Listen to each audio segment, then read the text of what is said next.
istoriją ir apie mus. Tai va, o šiandien mes turime žmogų, kuris pateikė išvaizdą, jisai va, ant tos knygos viršelės truputį kitoks yra.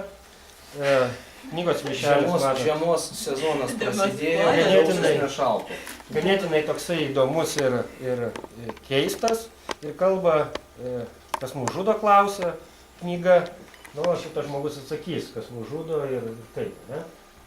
Vitalijus Baltus. Lėtai žudo. Prašom. Tai va, sveiki draugai.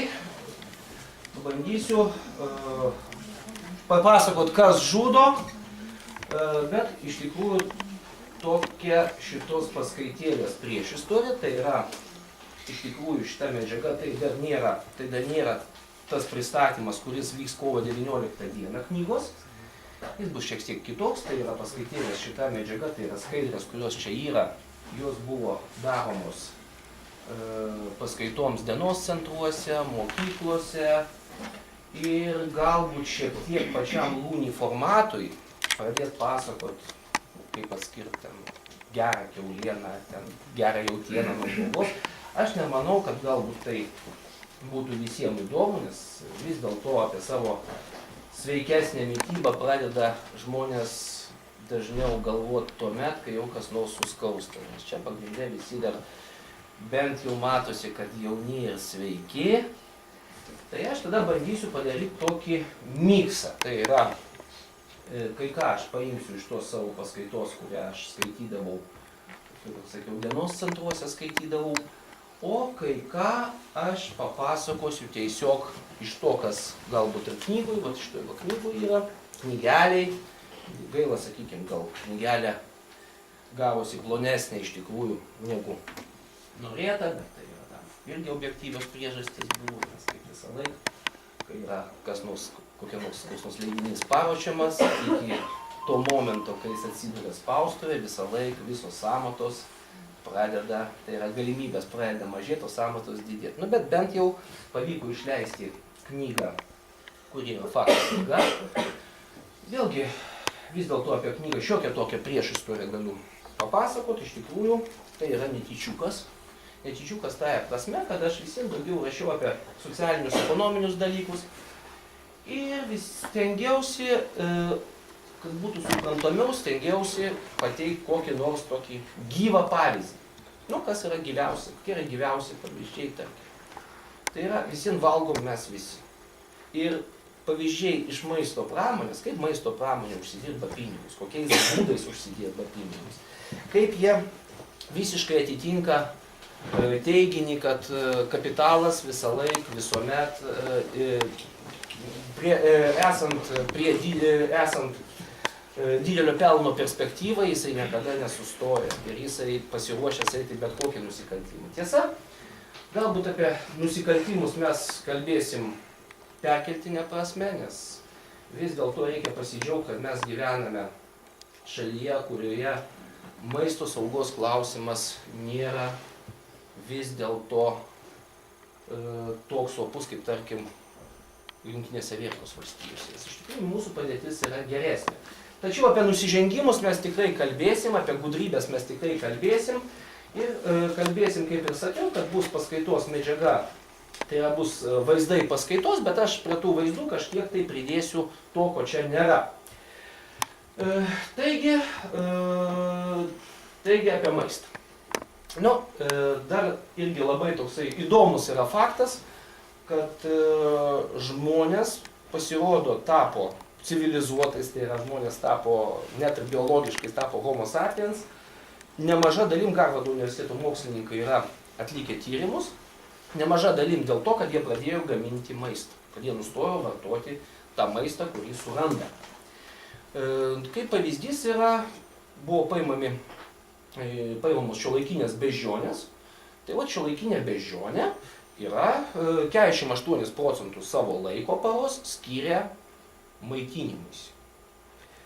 O jau pradėję gaminti maistą senovės žmonės, tai yra jau buvo pradėję maistą gamintis, jau pradėjo neandertaliečių laikais, tai neandertaliečiai, tai jie jau skirdavo, manoma, kad jie skirdavo 7% laiko. Ir gamindami maistą, jie pastoviai apie tai galvodavo, kaip tai padaryti geriau.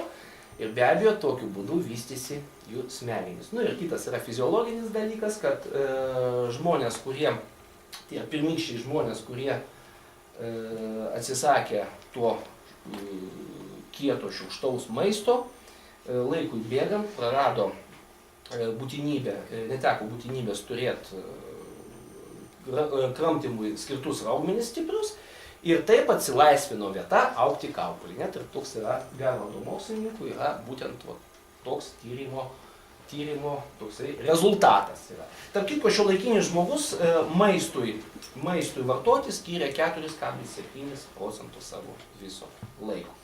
Daug tai yra ar mažai, sunku pasakyti, bet dabar mes susidūrėm su tokiu dalyku, kad iš tikrųjų tas dėmesio maistui sumažėjimas, jis jau turi kitą pusę, tai yra vartotojas jau dabar apie maistą galvoja kaip apie kažkokį dalyką, kuris jam yra būtinas, bet jis, be jo jis neišgyvens, bet jis jam jau neskiria to laiko, jis jau tas kalorijas gavo ir jis jau nubėgo ten toliau dirbti, ofisą ten dirbti, statybas dirbti.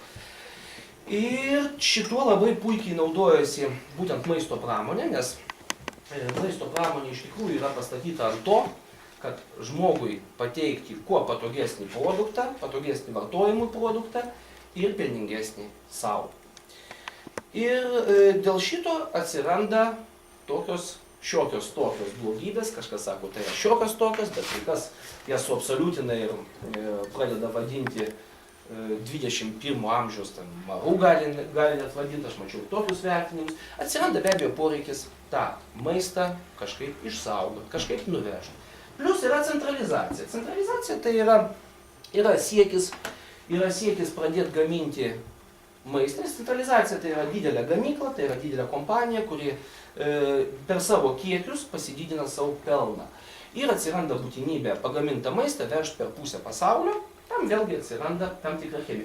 Kas yra įdomu? Įdomu yra tai, kad niekada niekas nesako, kad mes naudosim chemiją savo pelnui padidinti. Iš tikrųjų yra 101 priežastis, toliau mes prie kai kurių vis dėlto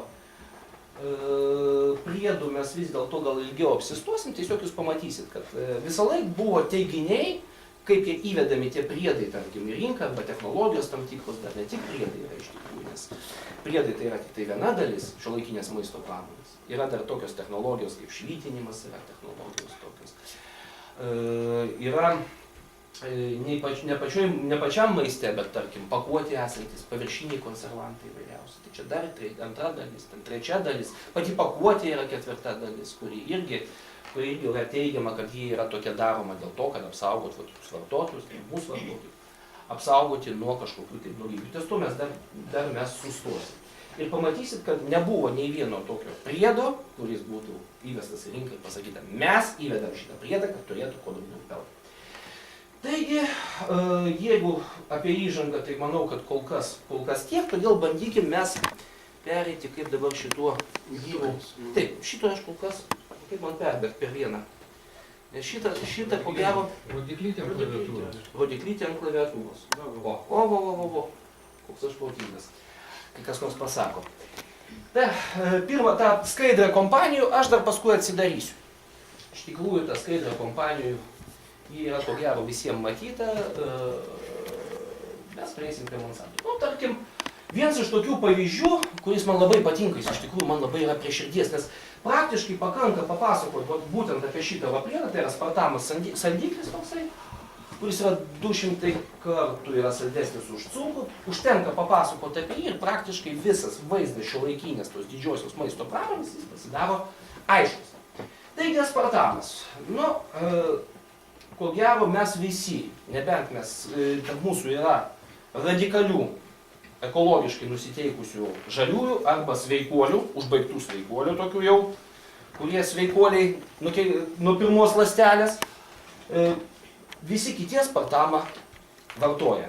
Ir kas yra blogai, kad aspartamą vartoja dažnai tie žmonės, kurie taip mano, besirūpinantys savo sveikatą. Aspartamas, tai yra, kaip ir minėjau, tai yra cukraus pakaitalas. Aspartamo istorija prasidėjo, kaip mato, 65 metais. Aspartamas yra vienas iš pavyzdžių tų netyčiukų vadinamų, kaip ir sacharinas beje. Aspartamas buvo kūriamas kaip vaistas nuo valgės ir kitų skrandžio ligų jis buvo kūriamas. Ir lygiai taip pat, kaip atsitiko kažkada 19 amžiuje su sacharinu, buvo netyčia pastebėta, kad jis yra labai ir labai saldus. Iki 77-8 metų aspartamas buvo įvedinėjamas į rinką. Buvo įvedinėjamas šitos kompanijos, GDSR, tai yra nedidelė chemijos kompanija, kuri kažkokiu būdu sugebėjo šitą priedą, aspartamą sugebėjo įvesti į rinką. Jis buvo įvedamas Amerikoje. Beje, Amerikoje apskritai, kaip ir jau minėjau, maisto standartai, maisto saugos standartai Amerikoje yra pakankamai liberalūs. Amerikiečiai apskritai laiko, kad jeigu jūs kažkom tai, jeigu jūs nenužudė tas priedas, tai jis jau galimas naudoti, bet jeigu jums pakeikė, tai jūs eikite į teismą, įrodykite ir tuomet jūs galite prašyti bet kokios kompensacijos, bet amerikiečiai šiaip agentūra šiaip nelabai reguliuoja šitos maisto priedus. Taigi įvyko labai įdomus dalykas. Aspartamas buvo įvestas į rinką. Ir po kiek laiko prasidėjo teismai. Aspartamas iš tikrųjų jis turi labai prastą poveikį dėl to, kad jisai skyla prie ganėtinai žemos temperatūros. Tai yra berods 60 laipsnių, dabar aš tiksliai nepasakysiu, bet ta prasme tai yra temperatūra, kuri susidaro gėrimus, susidaro pastačius gėrimo butelį karštoj vitrinai. Jau to pakanka, kad prasidėtų skilimo procesas. Štai ir dėl to aspartamas šiaip jisai naudojamas visą laiką, pagrindė ne visą laiką, bet pagrindė jis naudojamas būtent gėrimam, šaltiem gėrimam, gaiviem gėrimam. Ir įvedus šitą priedą, buvo teisminiai procesai, 750 moterų buvo pareiškę ieškinius kompanijai dėl pažeistos sveikatos. Ten buvo problemos, buvo su uždegiminiais susirgimais, plus buvo jau tuomet buvo nustatyta, kad aspartamas kenkia regėjimui. Tarp kitko, kas įdomu yra aspartamas, kuris yra legalus dabar ir Europoje, ir Amerikoje, aspartamo negali, tarkim, po šiai dienai instrukcijose, oro pajėgų instrukcijose yra įrašyta, kad lakūnas parą iki skrydžio, iki kovinio skrydžio neturėtų vartoti gaivių gėrimų. Ir būtent tas dalykas yra įrašytas dėl būtent šito priedo. Nes iš tikrųjų kenkia regėjimui ir nemaža dalim būtent regėjimui sunkiuose sąlygose. Tai yra prieblandui, tai yra regėjimui ir plus jis turi kitų savybių, tai kitos savybės tai yra padidintas jautrumas. Vaikai, tarkim, vartojantis daug aspartamo, jie gali, tarkim, hiperaktyvus gali būti. Paskui dėmesio sutrikimai gali būti. Tai va čia būtent yra aspartamo poveikis. Dabar mes prieikim biškai prie chronologijos, tai reiškia 77 metai, tai buvo atlikti tyrimai, tai yra pradėtas jau tyrimas dėl šito priedo įvedimo į rinką, neteisėto įvedimo. Dar primenu, kad kol kas dar buvo kompanija, savininkė buvo aspartamo, buvo ir ta pati, kuri išradėja. Buvo pradėtas tyrimas, aspartamas buvo 2 metais beros uždraustas buvo ir paskui įvyko metamorfozė. Per tą laiką, kol aspartamas buvo uždraustas, buvo jau tuo pat metu uždraustas kitas saldiklis. Labai senas 100 metų istoriją beveik turintis buvo sacharinas uždraustas. Tuo pat metu. Ciklamatas buvo 68. Ir tuo momentu kompanija buvo susidūrus su dideliom problemom ir ji buvo nupirkta. Ir nupirkta ne ko nors, o kompanijos Monsanto. Nežinau, kas girdėjo, kas negirdėjo tokį pavadinimą.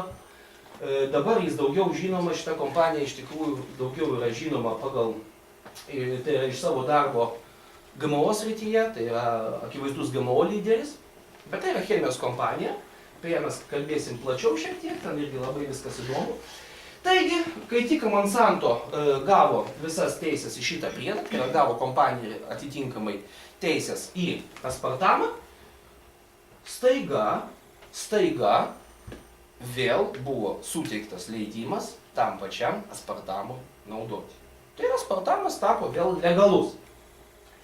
Toliau istorija tęsiasi panašiai kaip 77-8 metais. 84 metais vėl buvo pradėtas tyrimas, kad įvesta į rinką aspartamas įvestas į rinką, vėl pažeidžiant net ir labai liberalius Amerikos įstatymus. Nu ir pradėjo tyrimą ne prieš kompaniją, pradėjo tyrimą prieš tos, kurie įvedė į rinką. Ir įdomioji dalis buvo tame, kad nei vieno iš tų pareigūnų Amerikos, kurie įvedinėjo aspartamą į rinką, be abejo savo poste nebuvo. Jau nebuvo iki to. Tam laiku, ten praėjo 3 metai jie kažkur dingo. Kai pradėjo ieškoti, kurgi jie visi dingo, tai pasirodo, jie visi pradėjo dirbti toj pačioj Monsanto kompanijoje. Taigi, šitas mūsų mėgstamas, mano mėgstamas labai priedas, nuo to laiko Amerikoje tapo legalus. Su Europa šiek tiek prašiau. Europiečiai iki buvo sukurta jau ta bendra ekonomikos erdvė, Europos Sąjunga, sakykime, jau tai įgavo tokius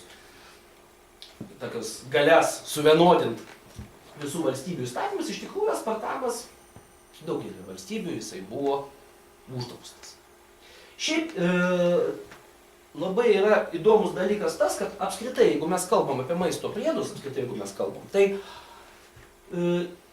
atskiri valstybių įstatymai, iki kol atsirado europinis reguliavimas bendras, atskirų valstybių įstatymai praktiškai visi buvo daug griežtesni negu bendras europinis reguliavimas. Ir tai yra ne tik aspartamas, tai yra daug daugiau yra tų medžiagų iš tikrųjų. Ir vėlgi, net apie Lietuvą, jeigu mes kalbėsim, tai iš tikrųjų Lietuvoje, pavyzdžiui, nėra jokių svertų reguliuoti kažkokį tai konkretų priedą. Jeigu yra pavojus, mirtinas pavojus, gali ten sustabdyti, bet ta prasme uždraust kažkokio iš priedų Lietuva nebegali. Taigi, aspartamas. Vėlgi tas pats aspartamas. Kaip minėjau, buvo uždrausti jo pirmtakai. Tai yra saldikliai, ne jo pirmtakai jie yra, bet yra saldikliai, kurie naudoti iki tol. Tai yra ciklamatas ir sakarinas. Dažniausiai jie eidavo poroj. Ciklamatas, sakarinas ir kartu eina poroj dažniausiai. Irgi gėrimas. Tai va. Ir po 90, dėl datų, gal sakykime, aš nesakysiu datus, bet būtent praėjo 15 metų, tai praėjo patentinė apsauga. Ir kai praėjo patentinė apsauga aspartamui, tai yra jau būtų galima aspartamą galima gaminti jau dabar ne vien vienai kompanijai, kai pasibaigė patentinė apsauga, toj pačioje Amerikoje vėlgi buvo legalizuotas iš naujo sakarinas ir ciklamatas. Tai yra dabar legalus yra ir aspartamas, ir sakarinas, ir ciklamatas. Tarp kitko, dar vienas bet.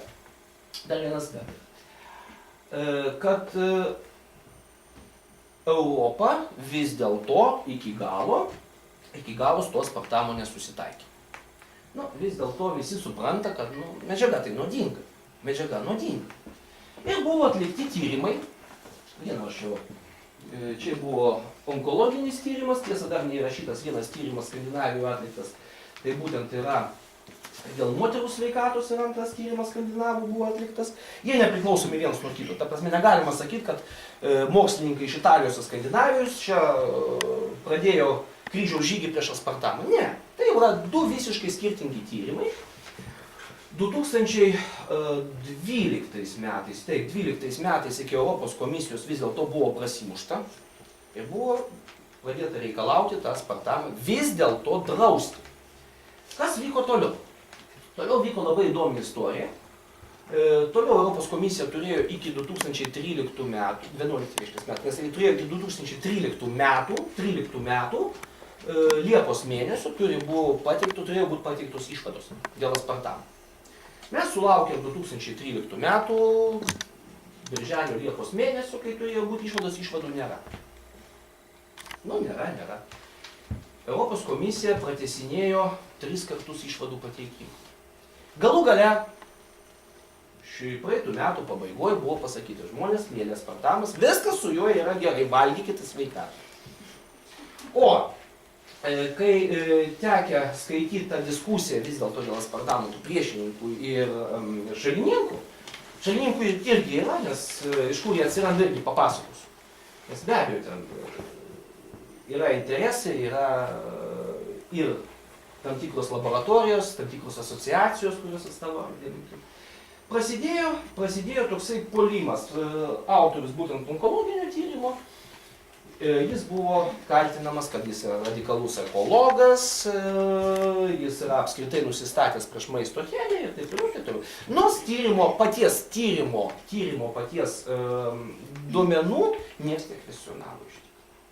O dėl skandinavų tyrimo apskritai buvo viskas labai tyliai, buvo praleista pro ausis. Taigi, dabar kur mes dar galim jį aptikti, tiesą irgi nepasakiau. Pasakiau, kad tai yra gėrimai.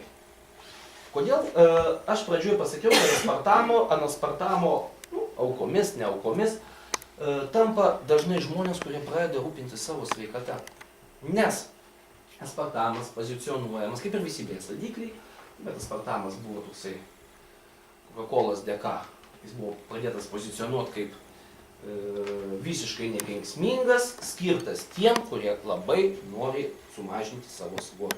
Tai yra, jis aptinkamas yra Coca-Cola Zero, tai yra visuose nekaloringuose gaiviuose gėrimuose. Ir jis būtent pozicionuojamas yra kaip būdas sumažinti cukraus vartojimą. Tiesa, kompanija PepsiCo, kurie irgi naudojo aspartamų, tai yra Pepsi One, man atrodo, tas gėrimas vadinasi, kuris tas be kalorijos. Aš nežinau, aš jų nevartoju tiesą, gal kas vartoja, žino, tai man atrodo Pepsi One, ar Pepsi Zero. Nesmė. Jie turėjo nuo 2014 metų, jie savanoriškai, tai yra, jie neturėjo, jie savanoriškai buvo prisižadėję tą aspartamą nenaudot šiame gėrime.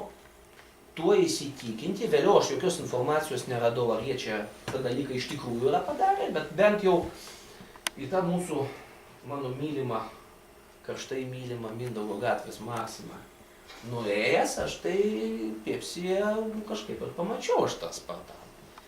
Tai ar ten buvo likučiai kažkokie tai buvo gamybos, ar tai Pepsi tiesiog nutarė pasipuikuoti prieš visus ir apstatyti Coca-Colą. Galbūt, bet pakol kas aš ten mačiau. Taigi, šitas, po gero priedas yra vienas iš gražiausių. Dabar pasakyti, ar kaip apie Monsanto kalbėsiu. Dabar pasakysiu, kol visi nepavardė. Dar vienas niuansas. Aspartamą gaminančios kompanijos vadovas buvo, būtent čia buvo 4-5 metai, kuomet tas vyko skandalas su įvedimu, tyrimas, buvo toksai Donaldas Ramsaugas. Ar kam nors tokia pavardė, kam nors sako. Tai JAV gynybos ministras, sakykime, gynybos sekretorius, tai būtent tai buvo vadovas, būtent kompanijos gaminančios aspartamą. Ir apskritai Monsanto kompanijų ten daug, jos padaliniuose, tokiuose labai daug yra žmonių, kurie tapo teisėjais, žemės ūkio ministrais Amerikos, ten visą tą. Tai respublikonus dažnai, iš demokratus remia Monsanto. Respublikonus remia dažniausiai naftininkai, demokratus remia nuodytojai tokie. Taigi, važiuojam toliau. Taip, prašyti. Kažkaip aš čia. Atsiprašau, ten, kur buvo ta schema, tai būtent ten yra... Čia ne Monsanto gale pas mane. Čia yra tokia schema, kurią, ko gero, čia jau visi matė. Čia kas antra paskaita, jaučiu, kad apie kompanijas, tai aš jau nujaučiu, kad jie su ta schema, nes yra nuostabi. Taigi dar vienas iš tokių dalykų, kurių labai maistininkai labai apie ką nenori kalbėti. Tai yra, visuomet yra teigiama, kad maisto priedai, kurie yra dedami, jie turi tokią koncentraciją mažą, tokią menką turi koncentraciją, kad jie negali pakenkti iš principo. Šiaip racijos tame yra. Iš tikrųjų, nieks niekada nerizikuos teisint kažkokių tai tikrai pavojingų sveikatai koncentracijų. Bet, yra vienas bet. Vienas iš tų bet tai yra šitas pavojų sąveikos. Vyvenas Kovardas, tai yra toksikologas, kuris ilgą laiką dirbo vyriausybės, Anglijos vyriausybė, tai vadinasi jie, organizacija vėl paviršau sėkmingai, nes ilgas pavadinimas, bet jie dirbo būtent su grėsmėmis, cheminėmis grėsmėmis ir tame tarpe jie vienas iš žmonių, kuris dirbo su cheminiu ginklu, tai yra apsauga nuo cheminio ginklo. Tai yra žmogus iš tikrųjų labai šiuo klausimu kvalifikuotas ir po to, kai jis nustojo dirbti vyriausybei, jisai pirmas pradėjo tyrinėti tokį dalyką kaip sąveiką. Iš tikrųjų, mes ko gero visi žinom, kad yra tokios medžiagos cheminės, kurios po vieną kaip ir jos yra nepavojingos. Bet jeigu jas suvest krūvu, tai yra, vienas iš tokių pavyzdžių yra tetrazinas, tai yra geltonas dažiklis, jis yra labai dažnas, jisai apie jį atskirimą lygtai pas mane nėra, tai aš papasakosiu trumpai. Tai yra dažiklis, kuris suteikia sodrią geltoną spalvą, tačiau jį galima rasti ir žaliuose, pavyzdžiui, produktuose. Agurkėlius, pavyzdžiui. Tuos pačius marinuotus agurkėlius irgi kartais kai kas dažo. Nes reikia, nes jeigu termiškai plasta žaliava, termiškai apdoroti, spalvą jie prarado, dabar juos reikia išdažyti. Kaip žinia, geltona, tai yra žalia spalva, tai yra derinys geltonos ir mėlynos. Tai va, geltonųjį sudedamoji agurkėliuose gali pilnai būti tetrazinas. Todėl, kai skaitysit prekės aprašą, pamatysite, kad ten geltona, ten mėlyna, ten briliantinė mėlyna. Tai jūs labai nenustebkit, nes prisiminkit, kad dvi spalvos duoda trečią. Tai va, ir šitas, o natrio benzoatas, ko gero irgi pristatyti nereikia. Tai yra pagrindinis konservantas šių laikų. Savaime, natrio benzoatas, savaime, tuose dozėse, kiek jisai naudojamas maiste, savaime jis ne iš pavojingų. Benzoatas, paskui benzoinė rūgštis naudojama. Jis ne iš nepavojingųjų yra, su juo viskas kaip ir tvarkoj. Tačiau, va šitam derinyje, jis jau tampa pavojingas. Tiesa, dar trečio komponento nėra, kuris skatina tą sąveiką, tai yra dar vitaminas C paprasčiausias. Jam atsiradus, šitas derinukas tampa pavojingas. Tai bendraujas skorbo aukštis, bet iš tikrųjų šitas skorbo aukštis turėtų būti čia. Tai va, šiaip tyrimai, kaip ir sakiau, pradėti neseniai. Tai yra Hovardo tyrimai, tai yra 2009 metai, 2008 metai, tuo laikotarpiu. Tai yra apie kažkokius tai ilgalaikius tyrimus, kol kas apie ilgalaikius rezultatus kalbėti kol kas neverta.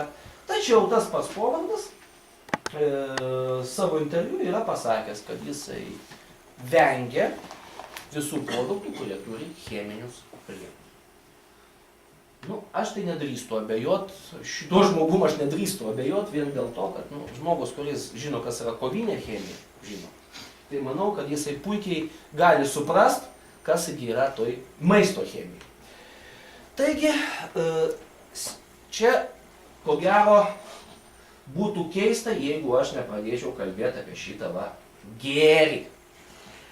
Tiesa, jau čia mitų yra per akis. Mononatrio gliutamatas nėra nuodas. Jis nėra toji medžiaga, su kuria žmogus nesusiduria. Mėsa, sūriai, ten jau apie jūrų, sakykime, produktus. Aš jau net nekalbu. Žmogus vartoja puikiai, natūralų. Yra vienas bet. Yra vienas mažas bet. Pirmiausiai, jeigu mes kalbam apie tos pačius japonus, kurie natūraliai jo gauna pakankamai daug, ir kalbam apie mūsų. Mūsų mityba apskritai yra kitokia negu japonų. Iš tikrųjų yra jau nusistovėjęs toks dalykas, kad manoma, teigiama, kad vis dėlto nėra kažkokio bendro standarto, ir aš manau, kad tai yra visiškai tiesa, nėra bendro standarto mitybai, kuris būtų tinkamas ir Aliaskos gyventojai, ir Japonai, ir afrikiečiui. Tai yra kiekvienai tai grupiai vieni produktai, vienos medžiagos yra priimtinos, prie kitų jis turi priprast, o prie trečių priprast tik tai jo anūkai. Tai yra paprastas pavyzdys, čia, sakykime, atsiribojant dabar nuo natrio glutamato, paprastas pavyzdys. Jeigu mes atsidurtume Grenlandijoje ir mes paragautume Grenlandų patiekalo